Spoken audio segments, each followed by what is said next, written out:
Hello, everybody out there. We're covering round four, the game of the day of the 2016 U.S.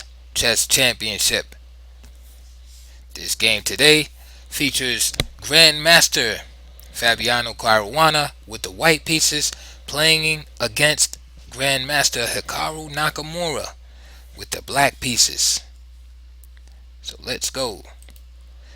The game started off e4, c5 from Nakamura, intending aggressive action. Knight f3. Caruana meets him head on because he could have played a closed Sicilian with the move knight c3 or some other offbeat system such as f4, but he meets him head on in the classical open Sicilian. d6 from Nakamura.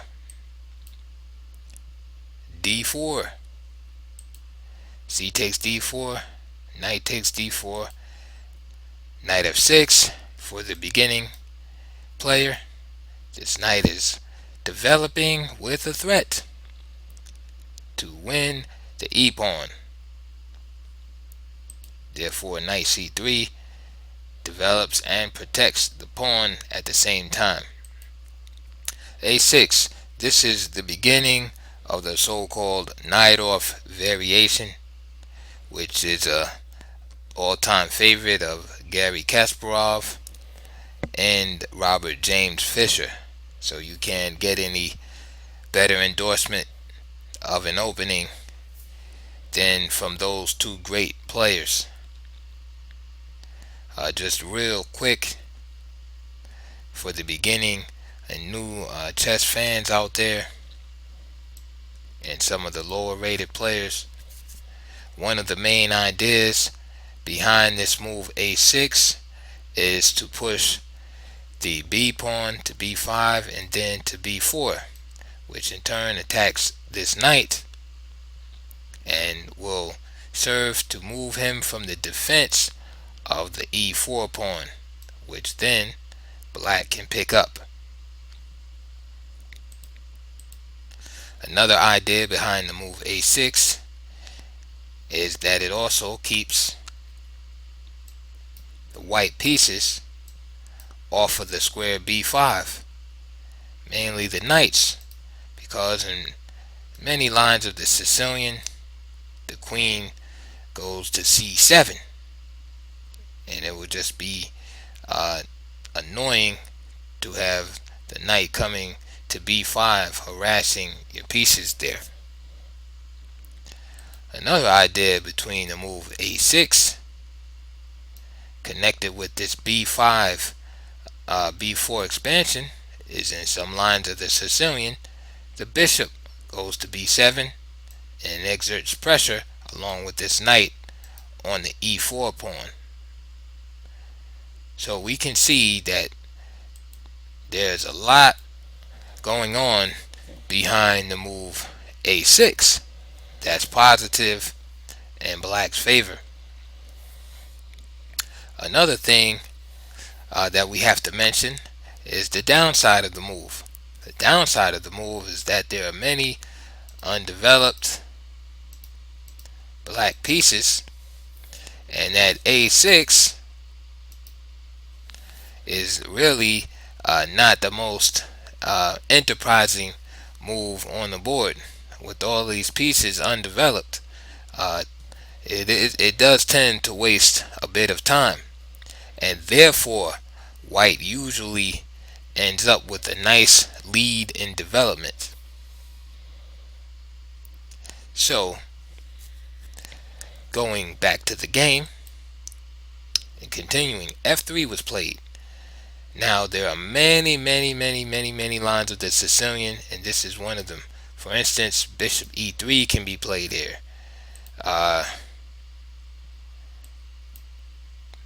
Main line for many years. After a6, main line for many years. Bishop g5,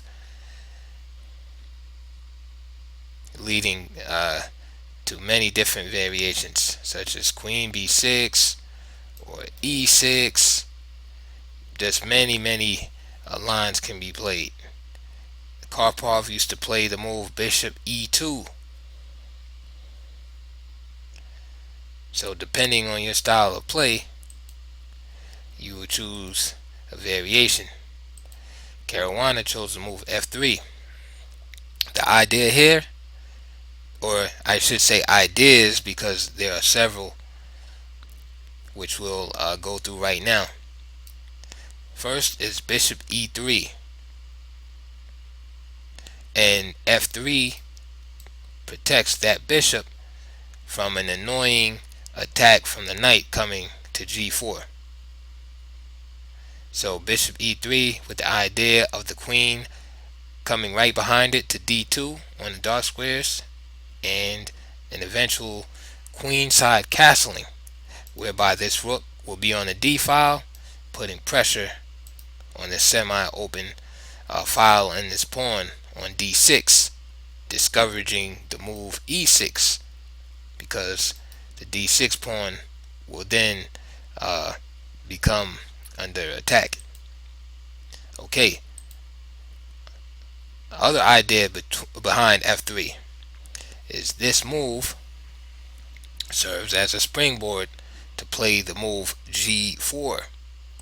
As we can see, g4 is not playable yet in this position because you have the bishop and knight both influencing the square g4. So f3 allows and makes possible the move g4 with the idea of g5 driving the knight away from the defense of the king side. So basically what white wants to do is put his bishop on e3, his dark square bishop, queen on d2, castle queen side, and then just raid and storm the king side of black here. Sometimes this bishop stays here for a while, sometimes it goes to c4 and then back to b3. And this is a basic plan for white in this position. Now of course black has moves too, and that's what the game of chess is about, but that is white's plan in a nutshell in this position. And before we go any further into the Caruana Nakamura game, I just want to show you two quick miniatures from Grandmaster Play from this position, so you can see exactly what white is trying to do, and therefore it will give you more understanding into black's defensive maneuvers in the game. So the first game we're going to look at is between former world championship candidate Peter Leko and Boris Gelfand with the black pieces. So from this position,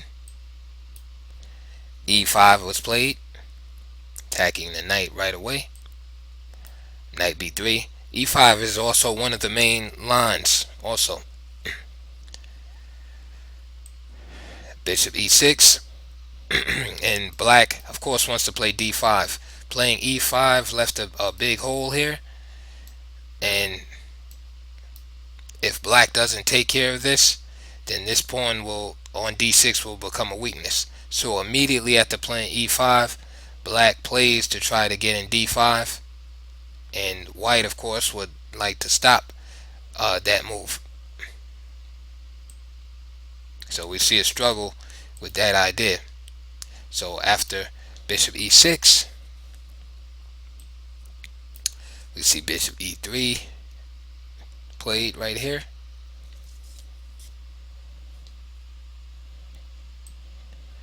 Knight bd7.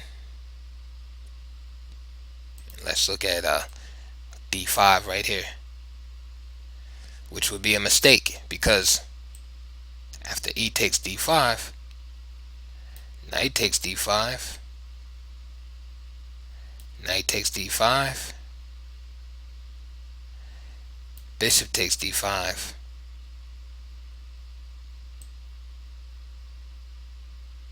queen d2. Say for instance bishop e6,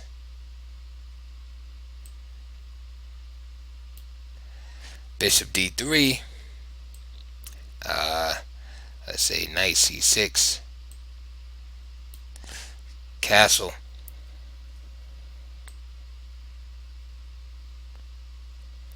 we can see that white has a nice lead in development here, and the opening up of the position is a bit premature on black's part.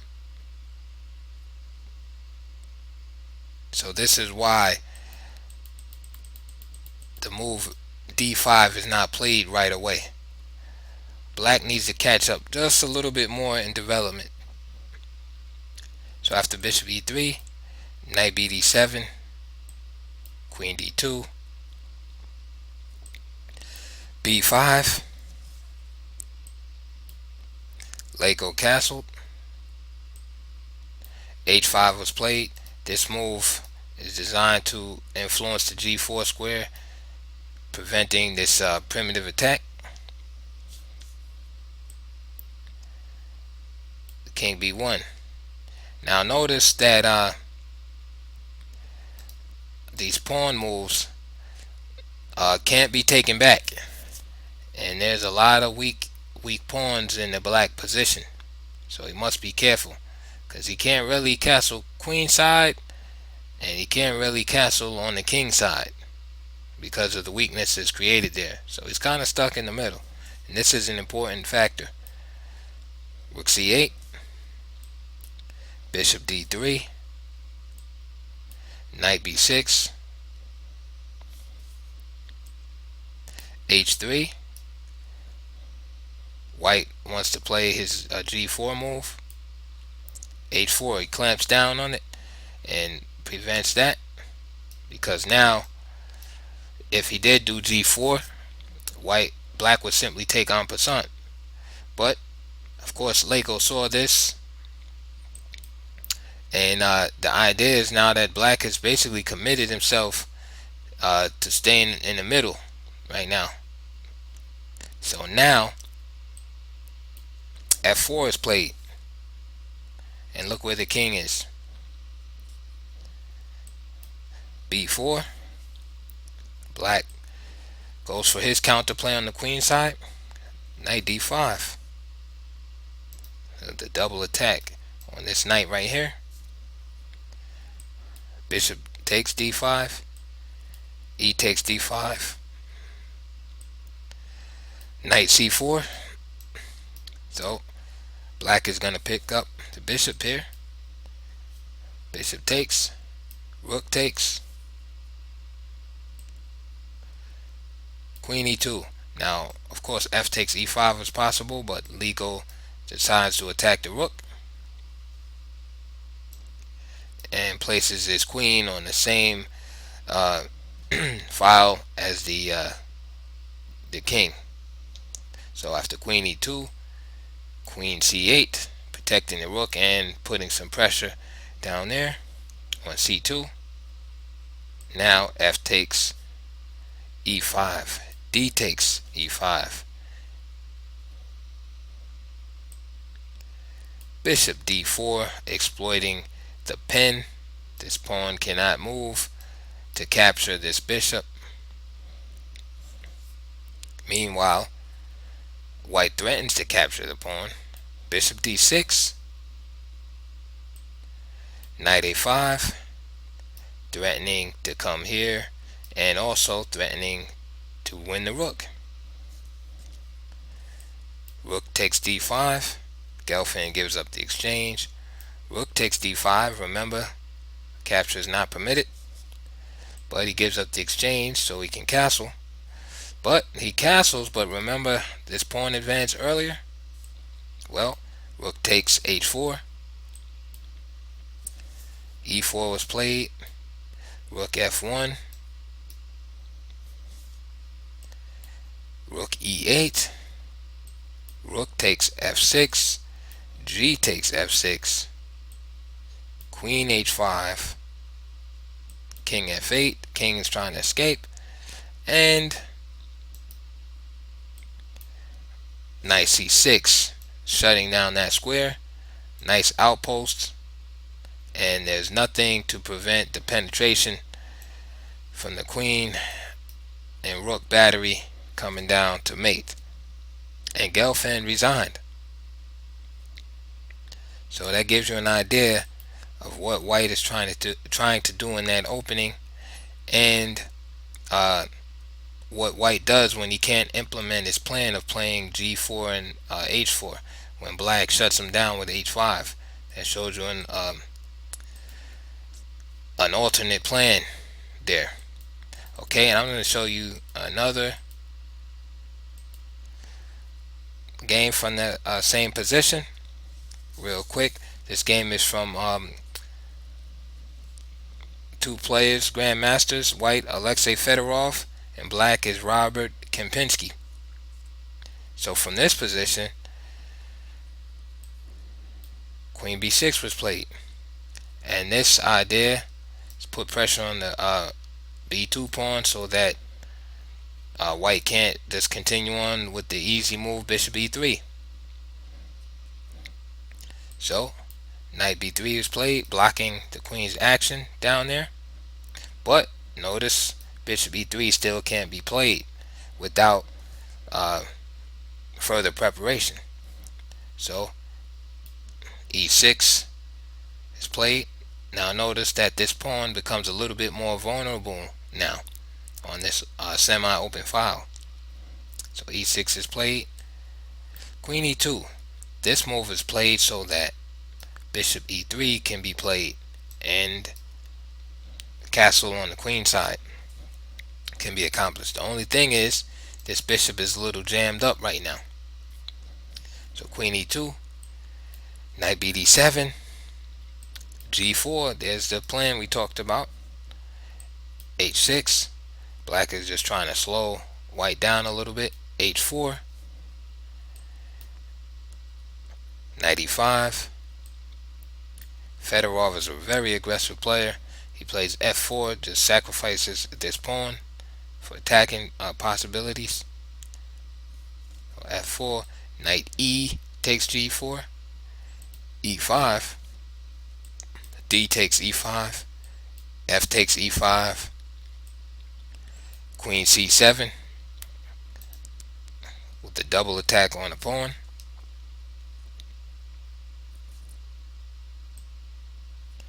Bishop f4. So I know you're asking the question, well, why didn't white just take the knight? Well, the reason why the queen went back to c7 is just note how weak black's dark squares are. Excuse me, white's dark squares are over here. And if e takes f6, then the queen comes to g3 with check. And say, for instance, king d2, knight f2 attacking the rook. And the rook is in trouble.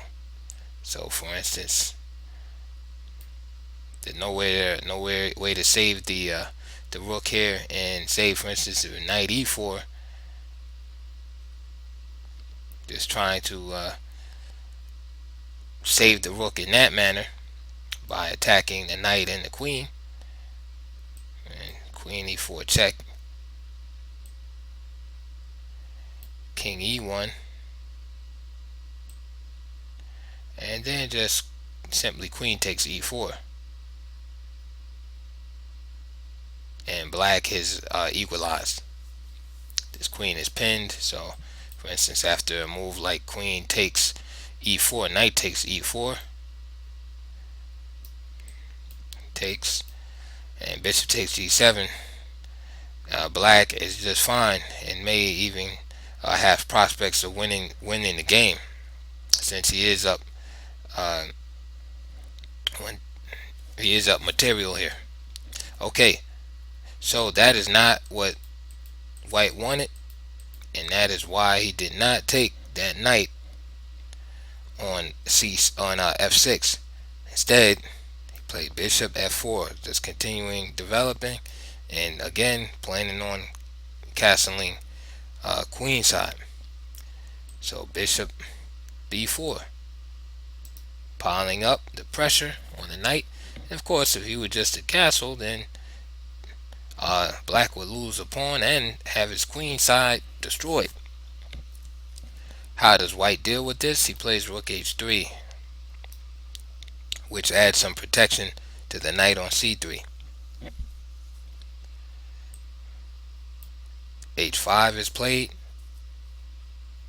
And we saw that move in the last game.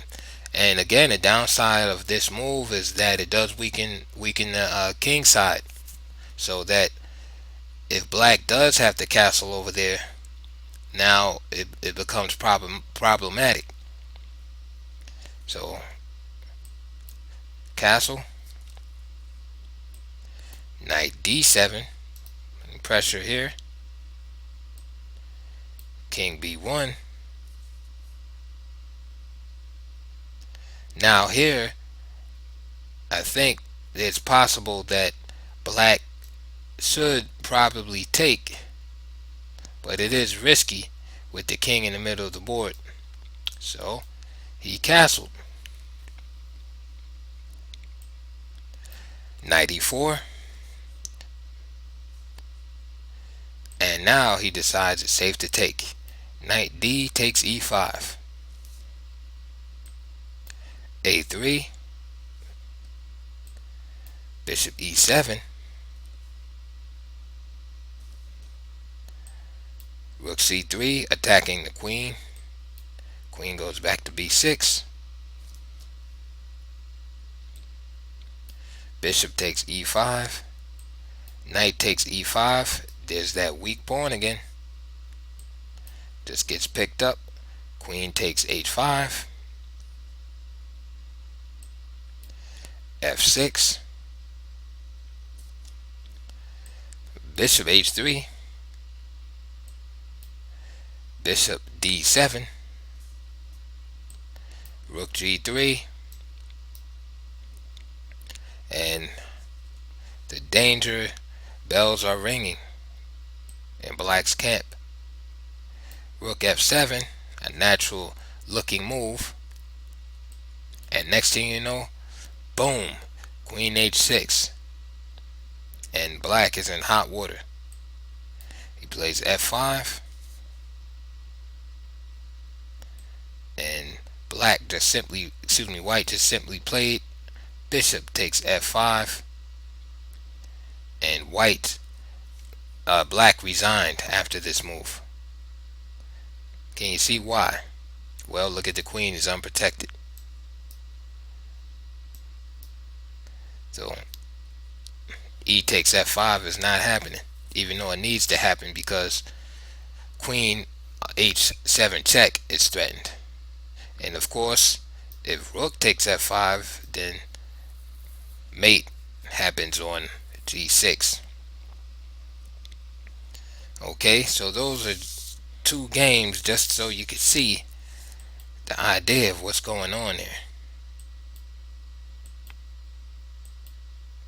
So white's attacking plan is primitive and crude, but it's very, very, very effective.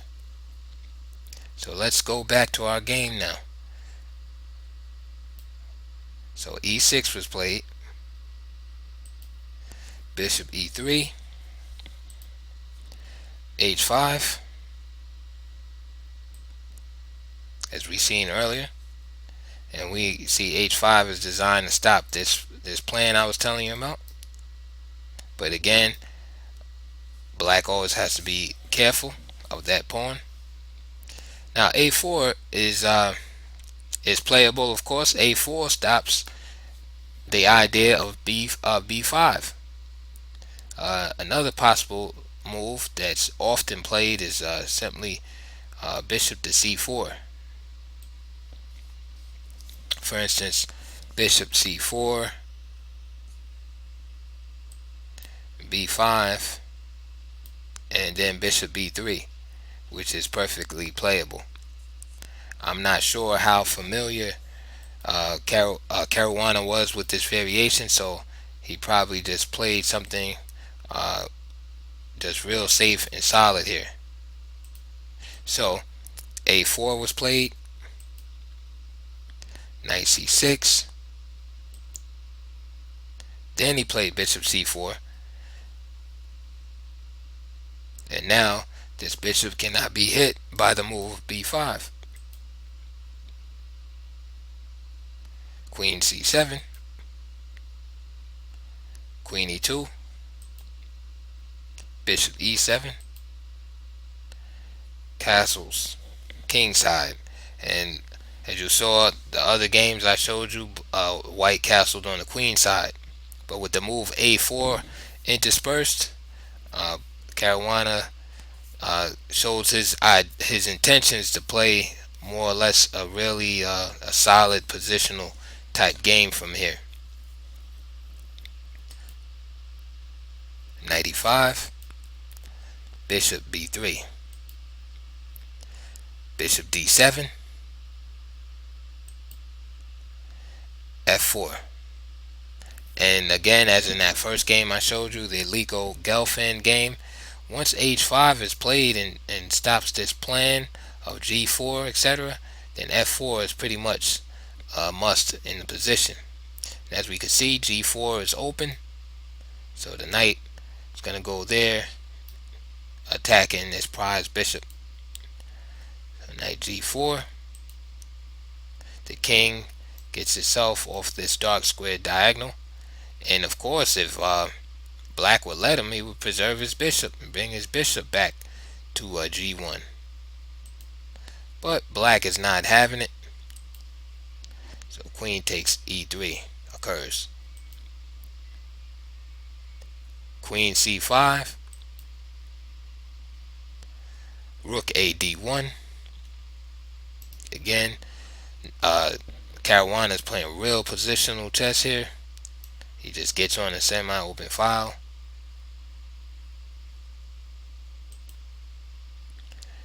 g6. And we can say here that the game is pretty much equal. And this is, to me, more of a game that fits Caruana's style more than Nakamura's style. Nakamura seems like the type of player who will get bored in equal positions, where he has to just play good moves for 30 or 40 turns. He wants something more spectacular to be going on in the position. And we see by the future events in the game that he kind of tried to make something out of nothing, really. So queen e2 is played. So he basically moves the queen out of any future attack from the knight here, and also gets out of the pin of the queen. And so nice solid position going on right now. In game, like I said, is pretty equal. Nakamura castles queenside. Again, he wants to play a more dynamic game, so he's going to try to attack. And probably this is also due to his standing in the tournament right now. He needed a win. He drew against the IM yesterday, and he probably just wants to make a statement. So castles queenside. Caruana plays f5, and this is an important move in the game. Often f5 is played in the Sicilian to undermine this square on d5.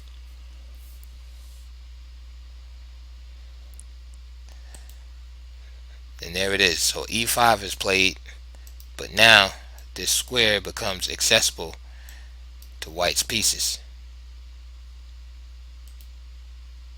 Knight goes back to f3, and of course, with all these different pawn weaknesses, the knight will easily find a home. And notice that this pawn on f7 is now threatened by this long-range bishop. So we can see that the sequence f5, e5 worked out in white's favor. G takes f5. Knight g5. Excuse me. And we have a fork threatened here on f7.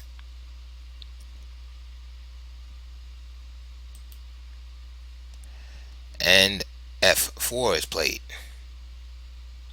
So he invites him to take it. The idea is that if knight takes f7, then bishop comes to g4, skewering the queen and rook. So basically, it'll be even trade here.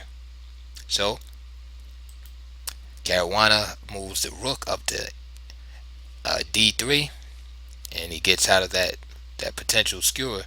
And now look where the king is, and look where the queen is, lined up in front of each other on a semi-open file. So there's already ideas of the rook coming to c3. This is why Caruana does the Caruana. This is why excuse me, why Nakamura does the move king b8, because he sees the potential here. So he winds up giving up the exchange as a result. It may have been possible that he might have had time to save the rook. So for instance, like rook df8, and say knight takes f7. Right, there's no more fork. This rook comes here, and knight g5, rook g7, and now he has this open g file here, or semi-open g file, to try to work something out. And then say perhaps knight e6, right, gets the bishop here,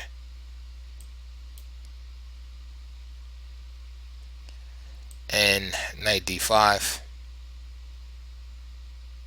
and something like to that effect, where black doesn't give up the exchange. I think that would have been preferable for Nakamura, and I think he would have been okay in that situation. Back to the game, he may have panicked a little bit and moved his king to b8, and now he gives up the exchange here. Nakamura presses on with h4, and of course there are ideas of knight coming here and here in some lines, as you have a rook bearing down on the h file, and you also have the queen monitoring these dark squares. But as we will see during the game, these threats are pretty easily parried. So Caruana just snatches the material, rook replaces, and again the same ideas are there with this rook bearing down here on the h file, queen covering these squares, and the knight would like to come here to h5 and then sacrifice itself on g3 in a perfect world. But again, it takes too much time, and white has moves also. So white is basically just up in exchange right now. Great move by Caruana, just basically just saying, hey, let's trade queens, going to the end game. I'm up in exchange, and I'll just beat you. Nakamura, of course, does not want to trade queens. He wants to try to keep some type of dynamic possibilities open, and he avoids the exchange.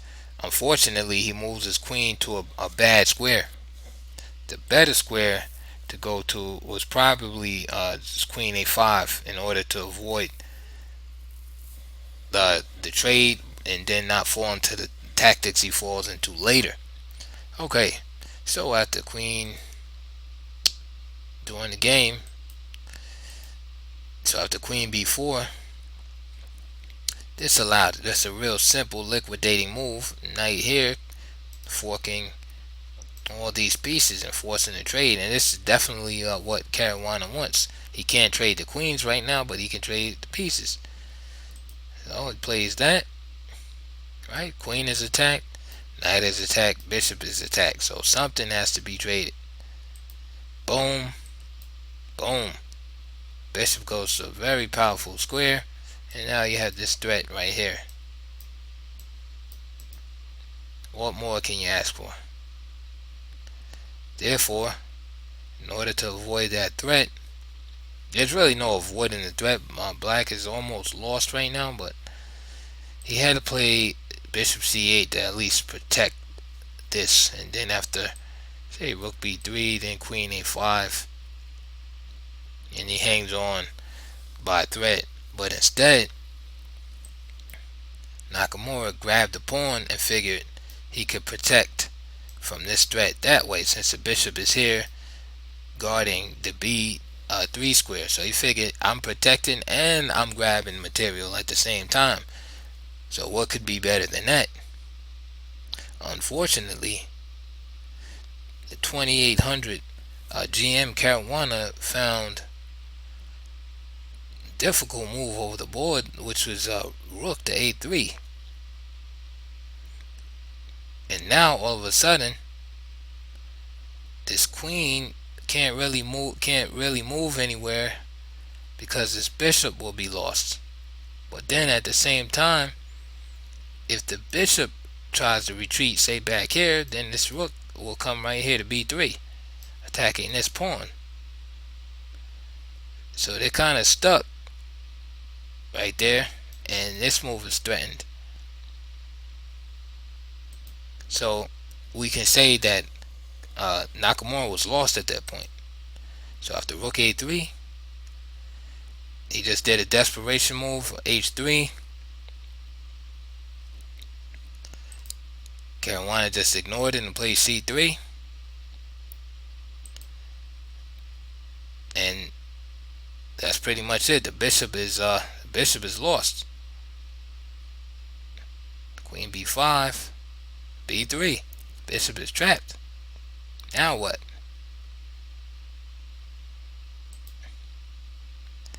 Again, desperation. Just take here. Just going up a piece. Right? He takes, so what? So Nakamura doesn't want to trade queen, so he just dropped a piece. And after this move, g3, Nakamura had enough for the day and resigned. For instance, if f takes g3, then a simple move like h takes g3, and let's say bishop takes g3, queen f6, attacking the rook, and I don't know, let's make up some moves. Where do we go? Let's say rook c8, for instance, and rook b3 with the same idea. It's just too much. The game will be over. So for instance, if he tried to protect, then the stiff moves start coming out. Rook takes, queen takes b7, king a7, queen c5. This is just child's play at this point. Rook b6, queen c7, rook b7, and queen takes b7 mate. So Nakamura, being almost 2800 himself, seen that with so many open files and weaknesses towards his king being down material, he decided to have enough and resigned. So that is it for this video and for this round of the US Chess Championship. I hope you enjoyed that. If you like, subscribe, support, and I'll see you on the next one.